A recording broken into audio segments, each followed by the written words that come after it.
So today's date is May 16th, 2024. We are at the 79th Annual APOR Conference in Atlanta, Georgia. And my name is Dan Merkle of ABC News, and I'm interviewing Dr. Paul J. Lavrakas. I've known Paul for 35 years.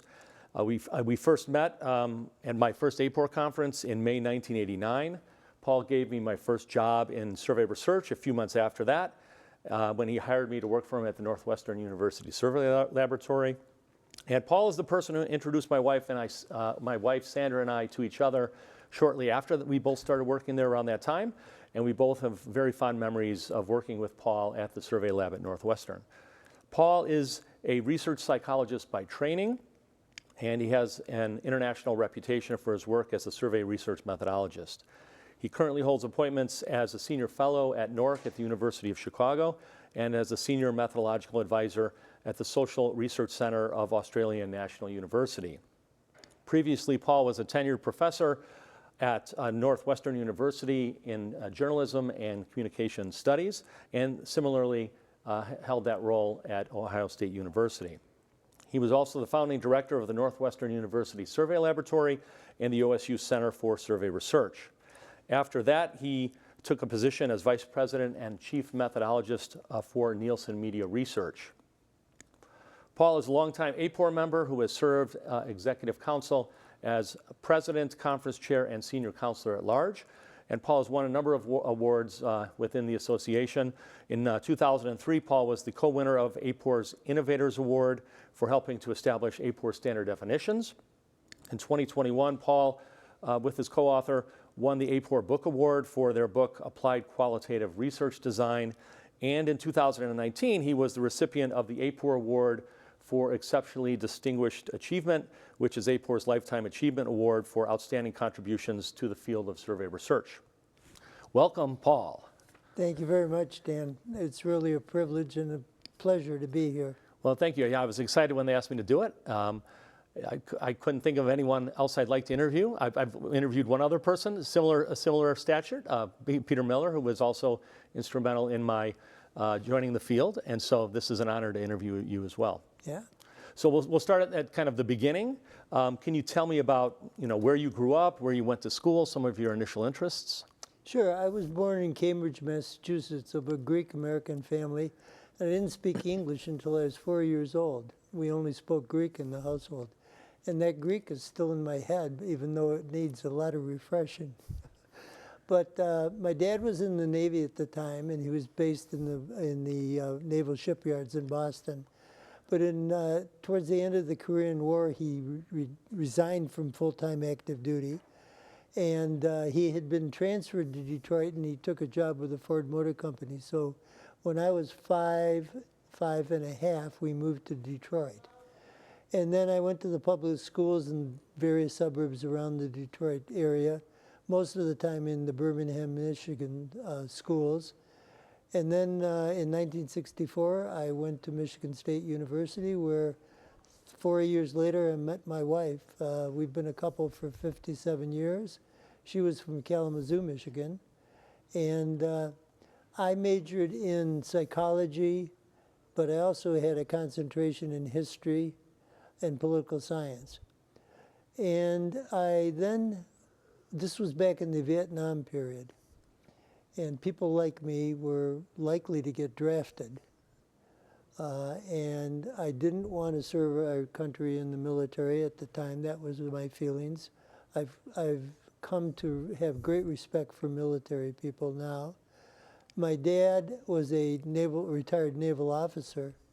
And so those were very tense years for us within the family, the fact that I was opposed to the war. And of course, he was supportive of it. But it caused me to come to Chicago, and I got a deferment based on the fact that I taught 5th grade for 4 years in an all-black inner-city school. And then I got to the point in 1972 where I could avoid being drafted because of the draft number that I had.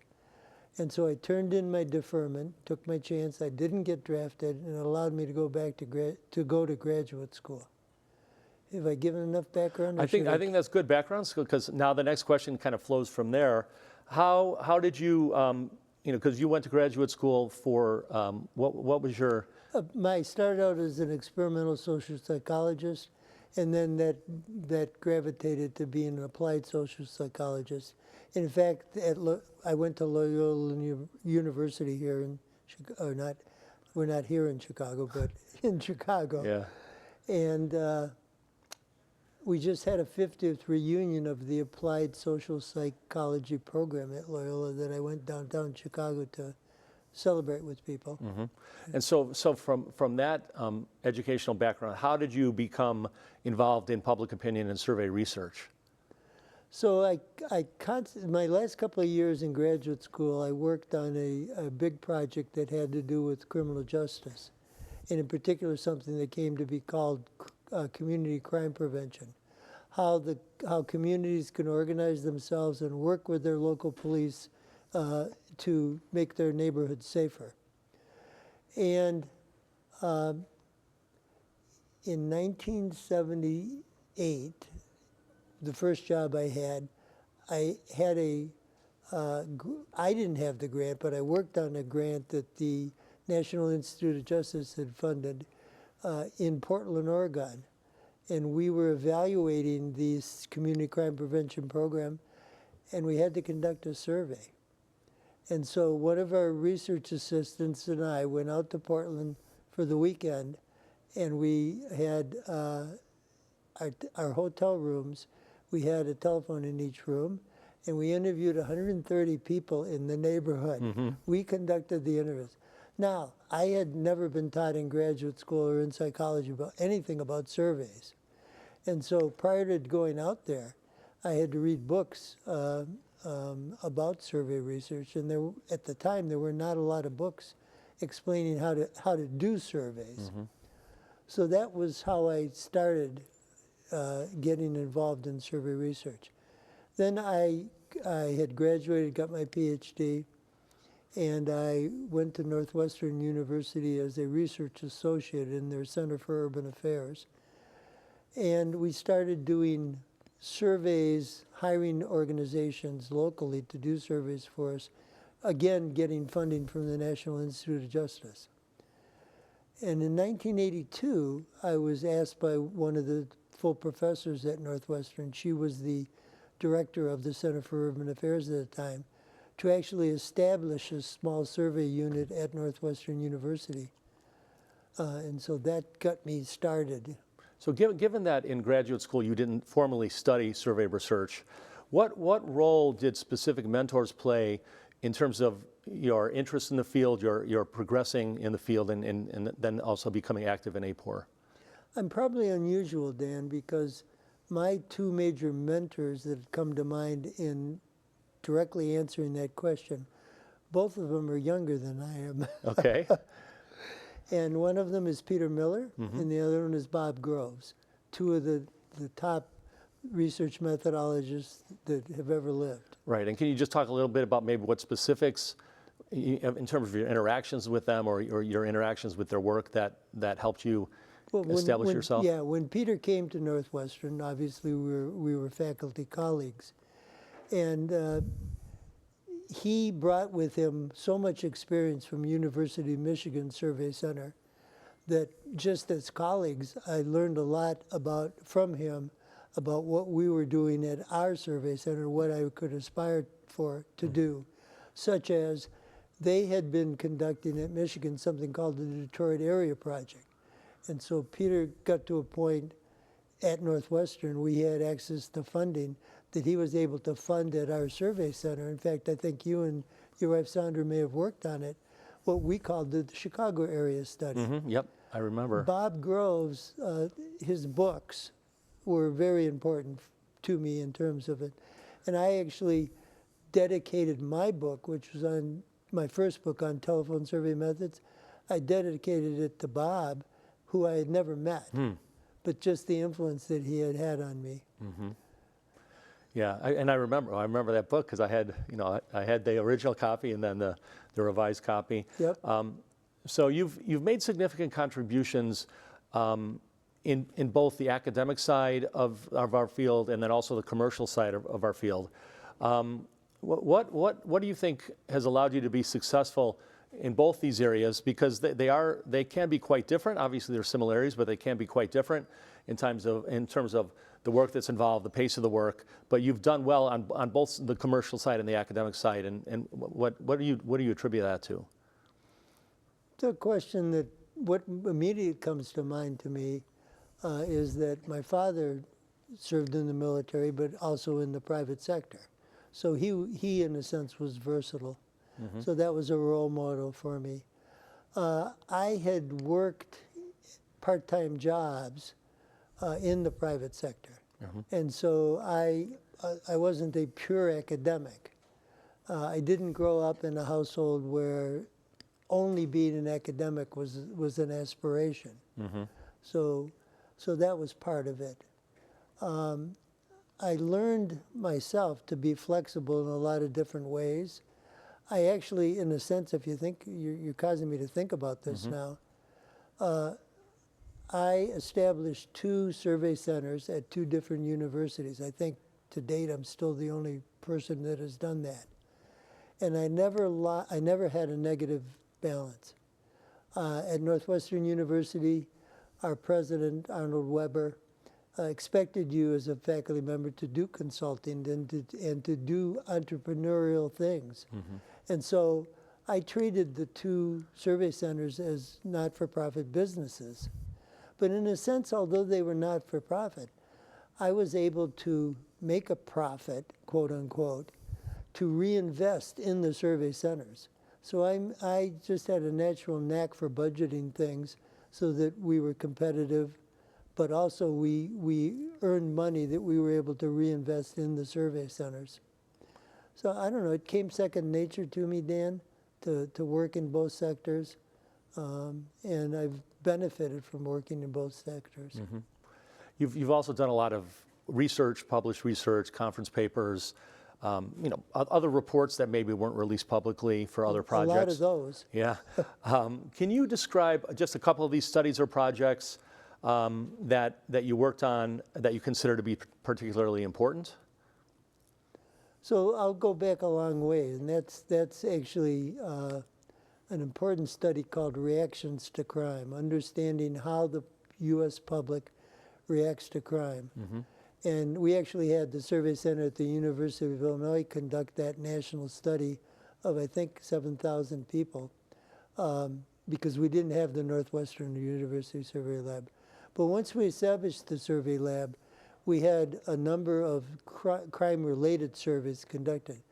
So my work was a precursor to a lot of work that was then done about community policing and the fact that police and the community must work together and so forth.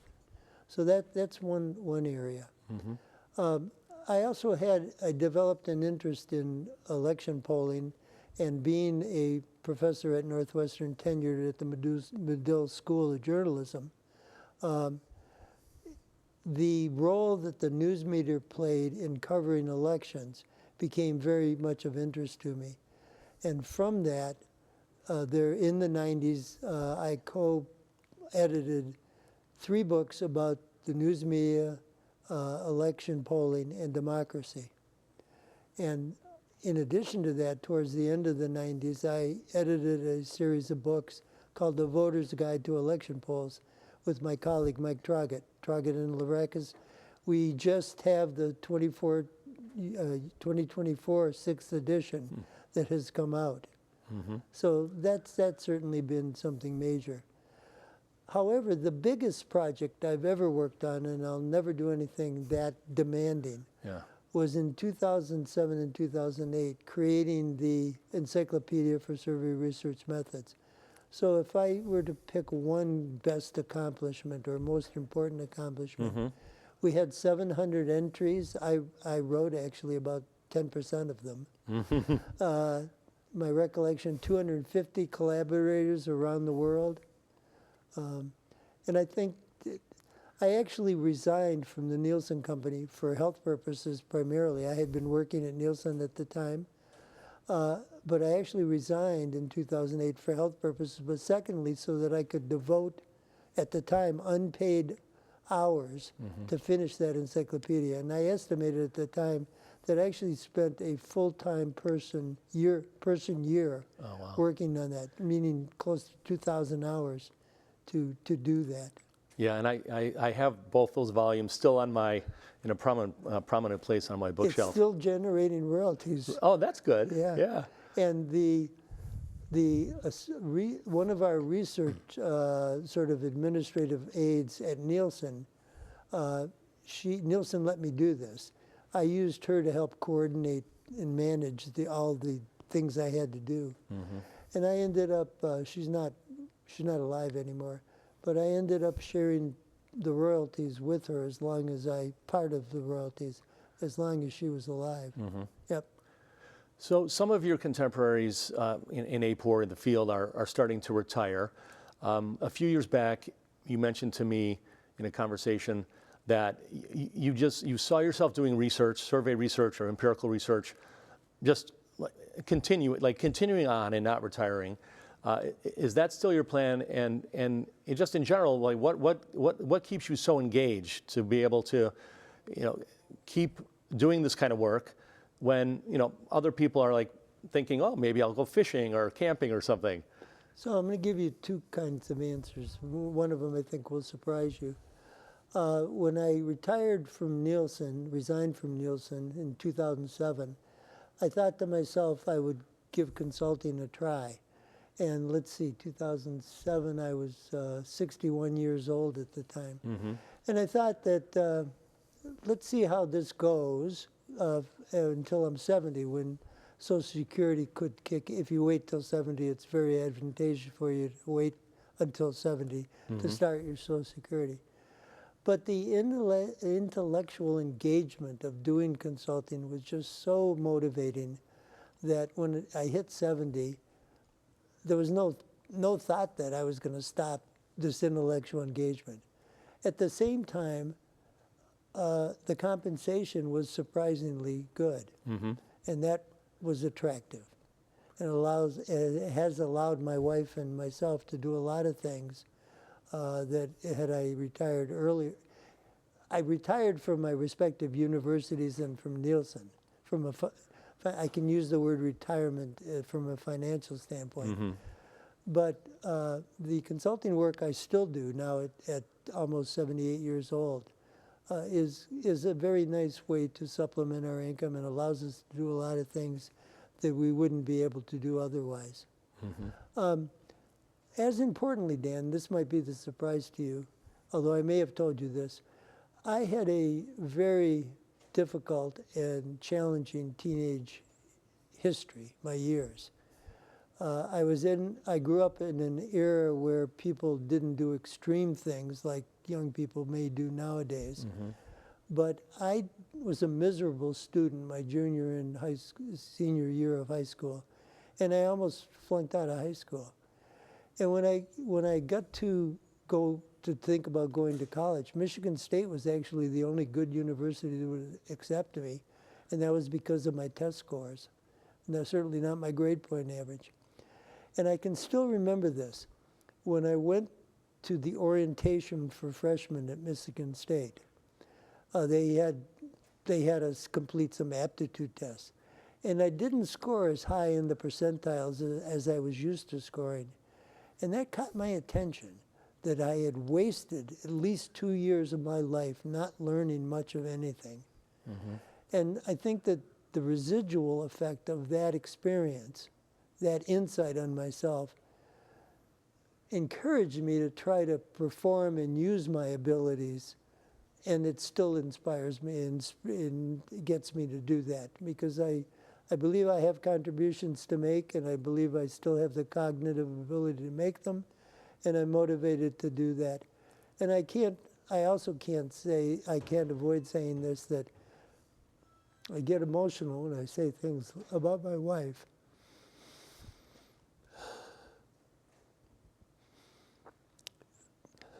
She's been a wonderful partner, and very understanding of my interest in pursuing my career. You want to take a brief minute, or? Okay. I mean, I think they can edit. Like. Yep, Yeah. they can. Yeah. And you know me well enough Yeah. about how devoted I am to Barbara. Oh, yeah.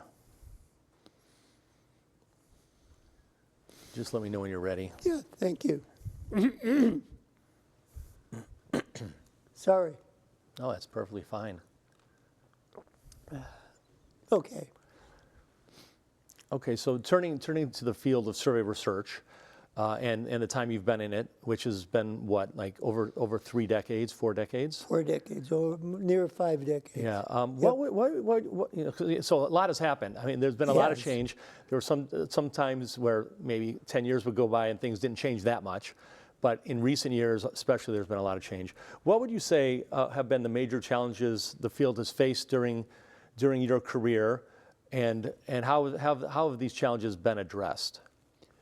So I think the major challenge has been non-response and how to deal with non-response. You know, we for so long. Well, I'm going to back up my sentence. Sandra, your wife, you and I had a paper at APOR in 1992 at the Don Cesar in St. Petersburg, and it called into question. It was the first time and it wasn't a popular paper, called into question whether response rates were that important. And slowly through the 90s, we started realizing that it was really non-response bias that one needs to be. And Bob Groves and his students and his colleagues published so many important papers about non-response and non-response bias. And you and Murder Edelman have that very important paper about the fact that in election polling, response rates are pretty much uncorrelated with whether there's bias in sampled precincts. Yeah. And we started generating more studies like that. And so I think that the field has finally, although I shouldn't say that broadly, because I was just in a session today when I reminded people that, are we really worried about response rates? Aren't we really worried about bias? That's what we should be worried about, because low response rates are not always correlated with bias. And so I think that's the biggest important change that many people have shifted from concerned about non-response to non-response bias. And we have, because of Lars Lieberg and Bob Groves and the initiatives that they set in motion, we have ways of studying non-response bias. And not as many people are doing it as they, I think, should be doing it. But I think the importance of non-response and dealing with the bias that it can create remains the key challenge to us. Although other things have become important too that weren't necessarily so important.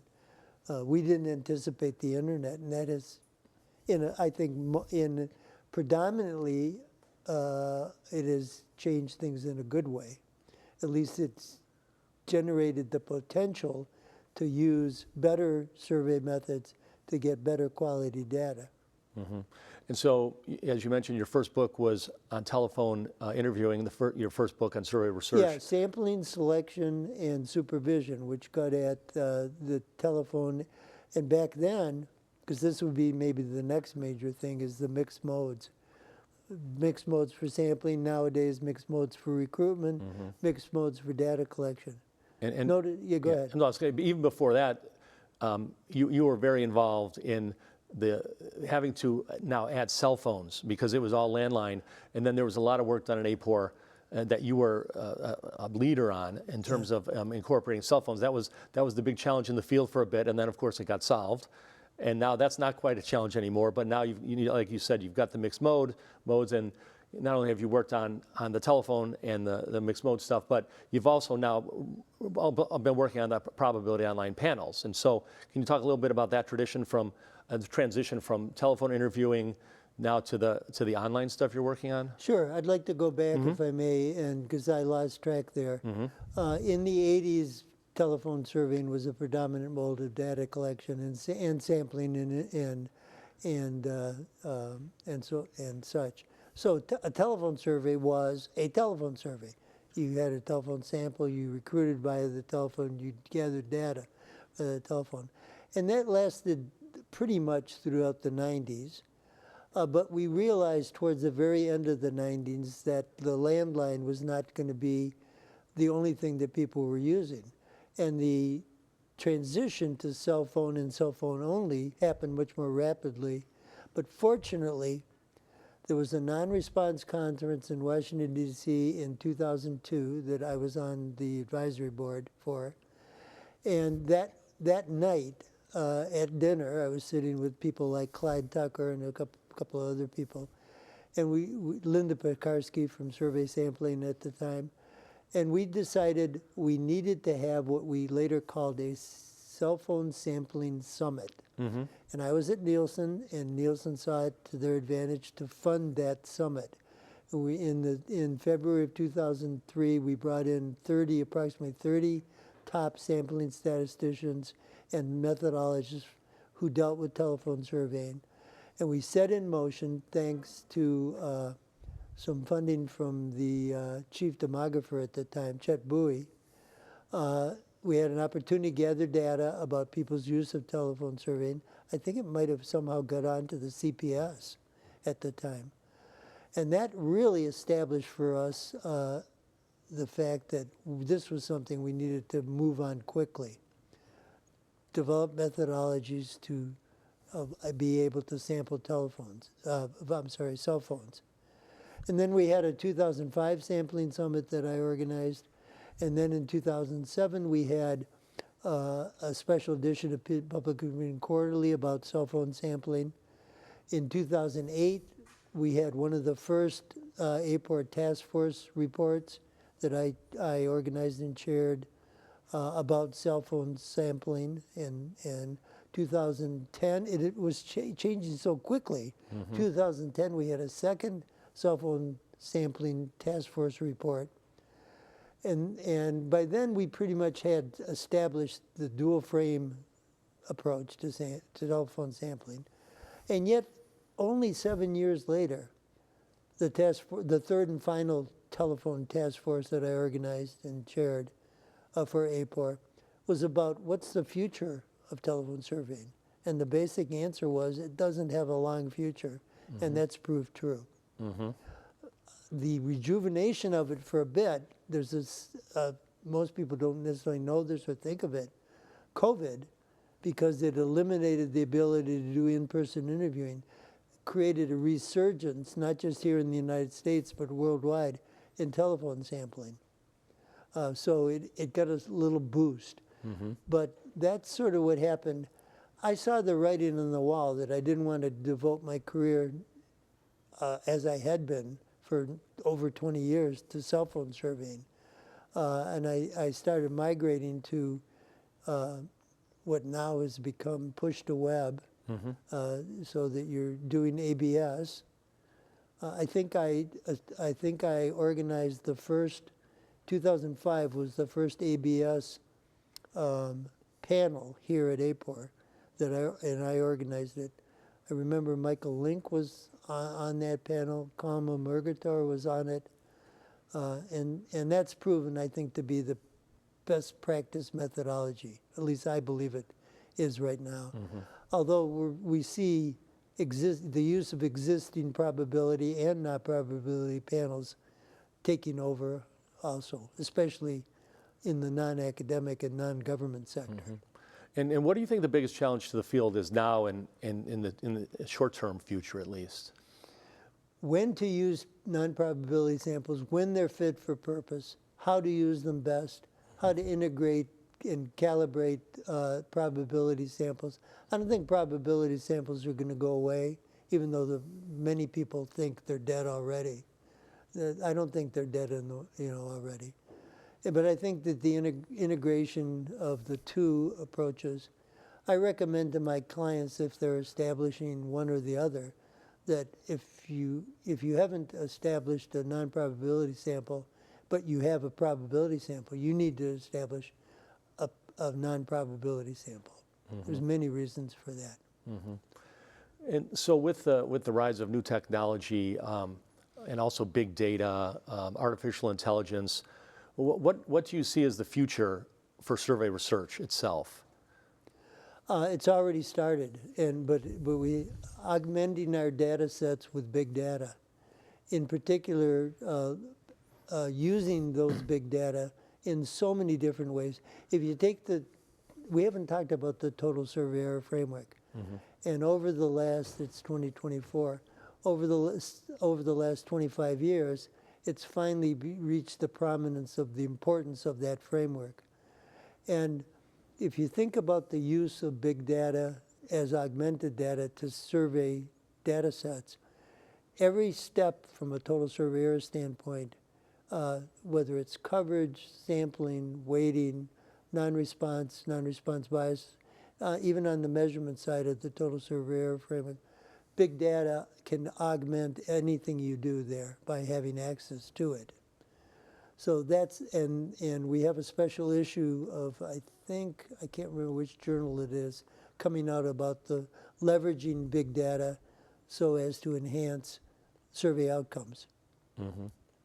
And then switching to APOR, so how many years have you been a member of APOR? I believe 84 was the first year that I joined APOR, thanks to Peter Miller encouraging me to join APOR and MAPOR, the MAPOR chapter. And he's the person who encouraged me to join both those as well. So that's the only reason I'm here, is because of, he said you have to go. And so, yeah. And that's my first one was in 1989, and I remember specifically meeting you at that conference. I had not met you at Northwestern by that time, so I met you at that conference. Can you talk a bit about your involvement in APOR over the years, and how, what roles you've played, and how your involvement has, increased and changed over time? I put in a lot of time, Dan, very willingly. APOR is extremely important to my life, and the well-being of APOR is extremely important. I don't think I'm misestimating this, but I put in several thousand person hours trying to help APOR in different ways. Very few would know the first time I served, quote unquote, APOR.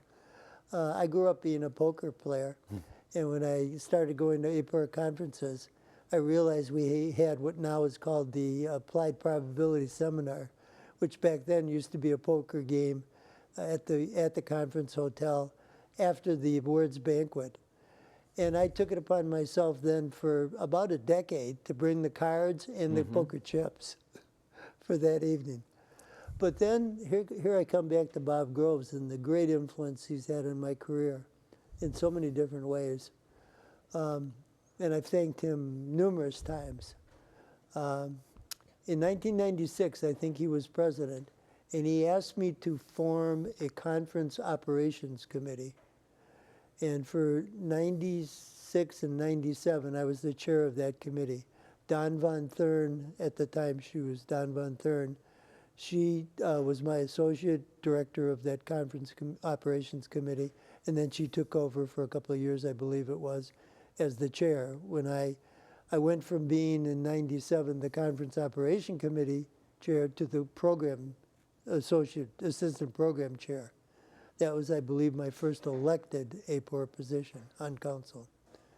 So I got very involved in conference and operations, that all the work behind the scenes, the tremendous work that goes on.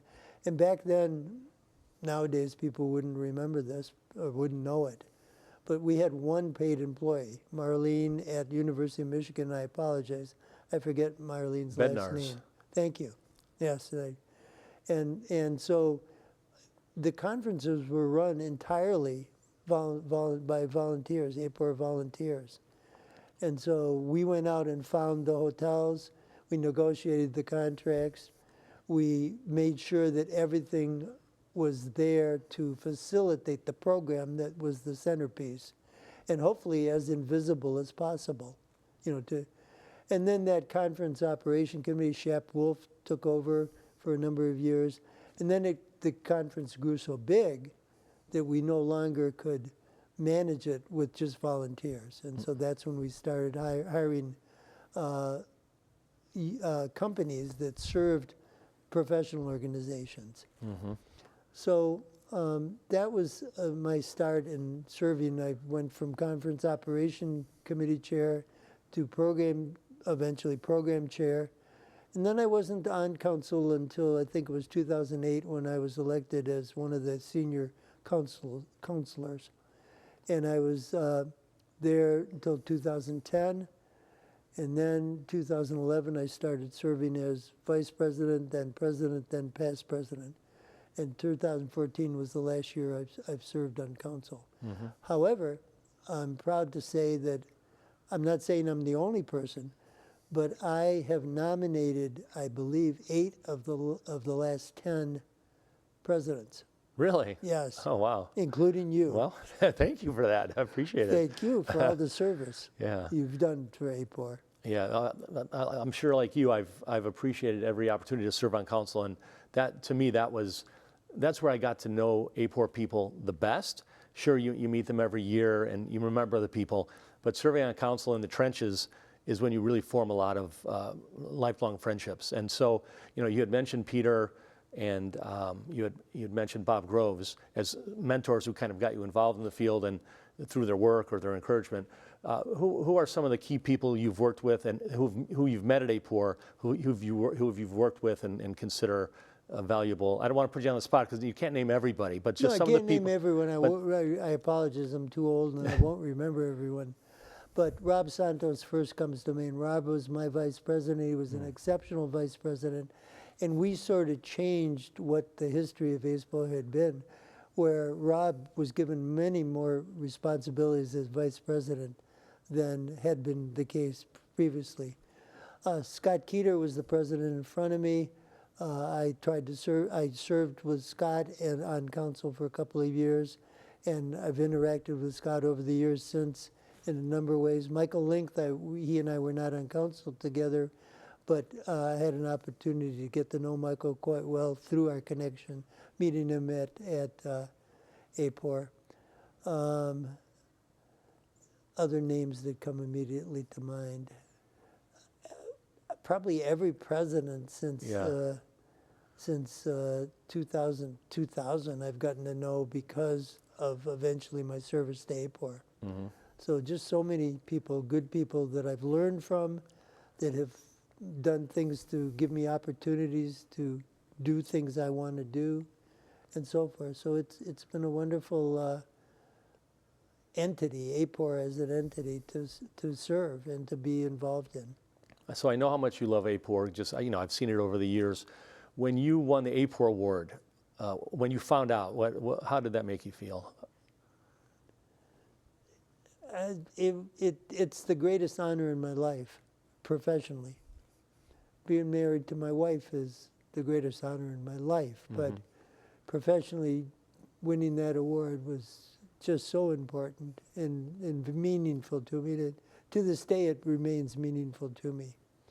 It's something that I treasure. I have the plaque up in my office at home, and I'm very grateful to APOR for choosing me.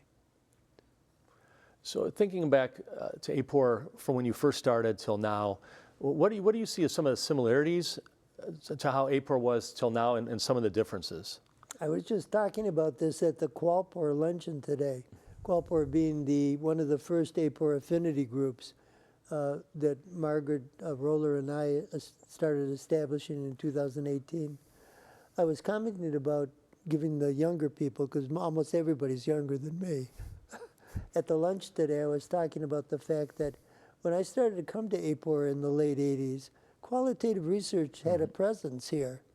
And then people like me in the 90s and the 2000s, very heavily quantitative people, we sort of almost turned it into the American Association for Survey Research. And somewhere around 2010, because of a combination of factors, but most importantly because of my colleague Margaret Roller, excellent qualitative researcher, she and I co-authored the book on qualitative methods that came out in 2015. She played a principal role in reminding me how important qualitative research is, and that survey research doesn't define all of what public opinion research is. Qualitative research is very important and definitely can benefit survey research as quantitative research, but it's important in its own right. And if we are the American Association of Public Opinion Research, qualitative research is extremely important. And I think in part through efforts of Margaret and myself, we have brought qualitative research back into the presence of APOR, and we're slowly, I think, growing to show APOR that it's a very important part of what APOR should be. Yeah. So you mentioned you rotated off of council about 10 years ago after you were president. Yeah. So what has kept you involved in coming back in those years since? You reached the top of the profession of the organization, but you still come back, you're still involved. What has kept you involved? I might get emotional here. Loyalty and acknowledging a debt in life is very important to me. And I have a great debt to APOR. And so, including in my will, I want to help APOR past my death. Mm-hmm. And my wife is supportive of that. So I've gained so much from APOR in terms of what I've learned intellectually, opportunities to show my intellectual abilities, the people I've met. I can't say enough for what I've gained from APOR. Mm-hmm.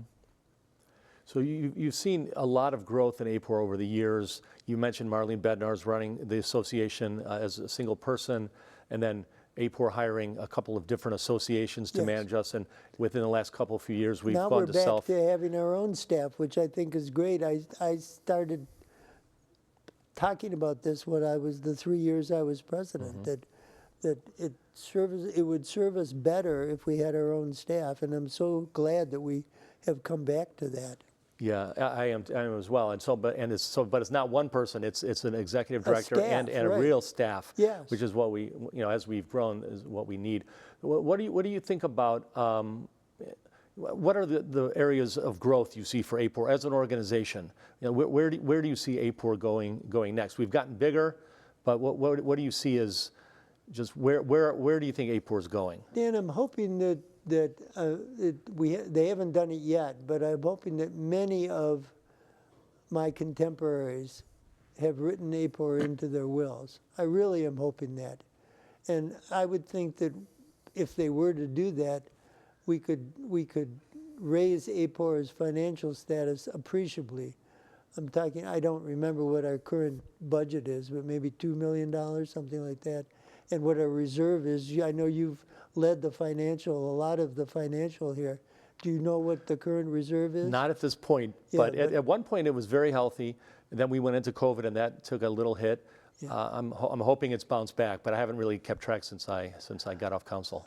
I'm hoping I'm alive to see this happen, but I could easily see APOR getting to the point where it has reserve funding of $10 million or more. Mm-hmm. And if it had that funding, then it could start funding creative, seed money to fund people with new research. That's something that I'd always dreamed that APOR would have, not just young scholars, although young and early career scholars, that's where would be the first group that would get funded. But I think anyone should be able to apply or compete for APOR funding down the road that would fund their research. That's something that I would really like to see. Hopefully that we'll continue to, fund students to be able to subsidize them so they don't have to pay much to be an APOR member, and also help them with their travel as we do. So we've talked a bit about how much you love APOR, how valuable it is to you. If there's one thing you could change about APOR, what would that be? I have an answer for you, and I hope I'm not offending people, but I'm glad that you've given me an opportunity to mention something. I personally have been disappointed in the fact that I'm like the old soldier who never dies, he fades away. I've volunteered myself in many ways to many councils since 2014 And I've had the involvement, I'm still involved on a couple of committees, subcommittees, but it's only because I have volunteered. I've stepped up. No one has asked me to do anything important for APOR. And I'm sure that many of the other past presidents have experienced the same thing. And APOR is missing the boat on taking advantage of what we know. Now, I'm going to be candid about this. We're disproportionately men, and the current council, rightly so, is you know, that's been something too behind the scenes that I've tried to do, is increase the presence of the gender, increase the gender balance, more representative. But I think we have a lot to offer to APOR, and we're not being used as well as we could be used. And so the flip side of that is, if there's one thing you could preserve about APOR going on into the future, what would that be?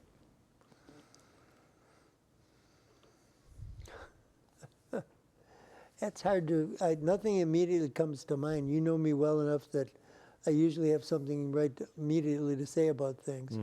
But what would I preserve? At least stay the same.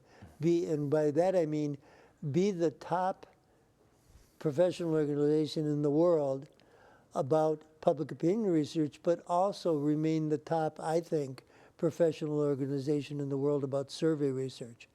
I'm a member of the survey research methods section of the ASA, and it's a very good part of the ASA. And I think more APOR members, if they're not a member of that section of the ASA, thus be an ASA member, should be. But I still think that we, APOR, and our journals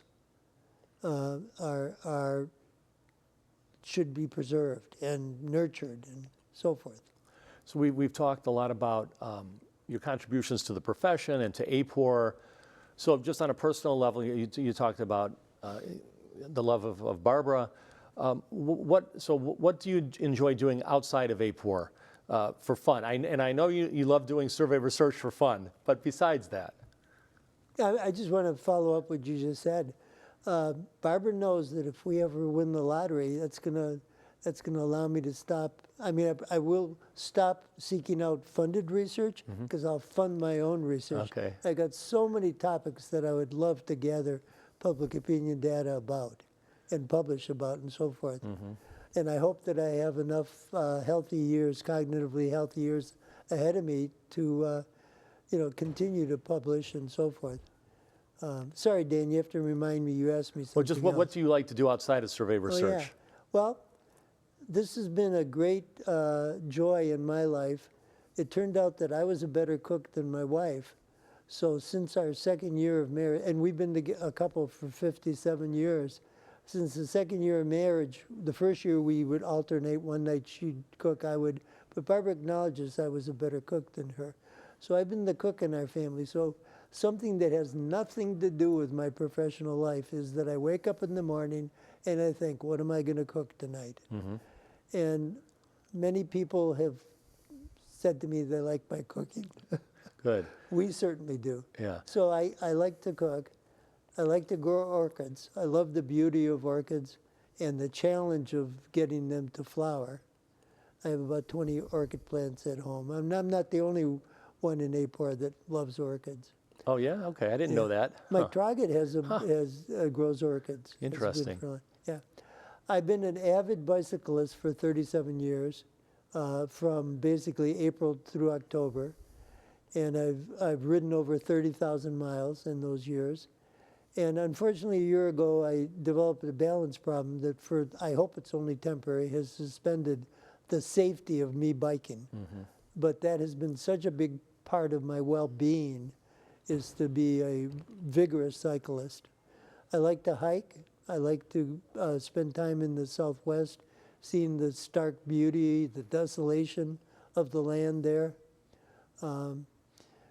Our only son and his family live in Australia, and he's lived there for 20 years. And we very much like Australia. And I've had the great good fortune for the last 14 years to be a senior methodological advisor to the Social Research Center at the university, at Australian National University.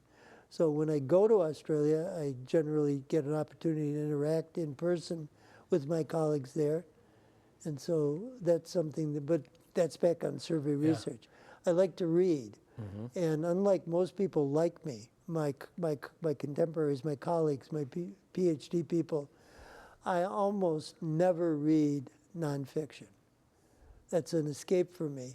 Fiction. I love fantasy. I don't read as much science fiction as I used to. And of all things, I'm going to admit it, and I'm going to say why. Yeah. I like romance. And in high school, I was so miserable. I didn't date. I was just so desperate to have a girlfriend, but I never did. And I tend to read about young people who fall in love, and that's a nice change of pace for me. And you and Barbara, you live in Evanston, but you also have a place in Cape Cod. Yes. Talk a little bit about how important going to Cape Cod has been over all these years. When I was young, I mentioned that I was born in Cambridge, Mass, and I lived there until I was 5 years old. My mother's father took the family for 2 weeks to vacation at Cape Cod. And there was a series of homes in West Yarmouth, 5 miles west of Hyannis, where he would always rent a home for the family, a big home for the family. And lo and behold, Barbara and I own one of the houses. There are now 3 generations of remodeling, but we own one of the homes there.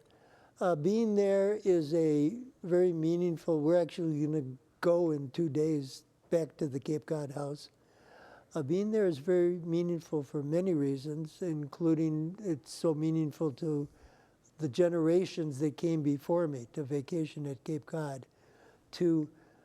Before we owned our house, which we bought in 1984, when I went to Cape Cod, we rented. And the first thing I did when I got out of the car, driving to the rental house, I went right down to the beach and I put seawater in my mouth and swirled it around, spit it out. I don't do that anymore because we go to the Cape often. Yeah, but it's just something that's part of me. Yeah. It's a wonderful place if you haven't been to Cape Cod. Yeah, it is. It is And there very are no nice. high rises. You know, it's the old Cape. Yeah. Well, those are my questions. Is there anything I didn't cover that you want to talk about, or that you want to tell so future APOR members hear it, or anything to close? I guess in my case, for the last hour talking with you, I hope I have many years ahead of me. And a big part of that is I hope that I can be part of APOR and serve APOR for as long as I'm physically and cognitively able to do that. Well, thank you very much. Thank you, Dan. It was a treat. Thank you.